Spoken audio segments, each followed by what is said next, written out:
శేఖర్ గారు హెయిర్ అట్లా కర్లీగా ఎందుకుందో మీకు తెలుసా? ఆయన మానిటర్ వెనకాల కూర్చొని ఇలా ఇలా ఇలా చూసారు కదా.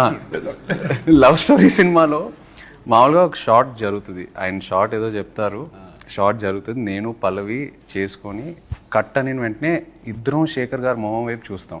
ఆయన మానిటర్ వెనకాల కూర్చొని ఇలా ఇలా ఇలా ఇలా అంటూ ఉంటారు, ఇలా సేమ్ ఇలా కూర్చొని అండ్ ఏం అనరు. So both of us will go running towards him and ask him, Shekhar ఏంటి, వాట్ యూ ఫీల్ అంటే, then okay he'll probably look at me and ఏదో ఒక ఇన్పుట్ చెప్తారు, ఇది అలా కాదు అలా చేయని. బాగుంది అంటే హ్యాపీ కాంపిటేటివ్ స్పిరిట్. సో ఈ ప్రాసెస్లో పాపం శేఖర్ గారు ఇలా చేసి చేసి చేసి చేసి జుట్టలా అయిపోయింది.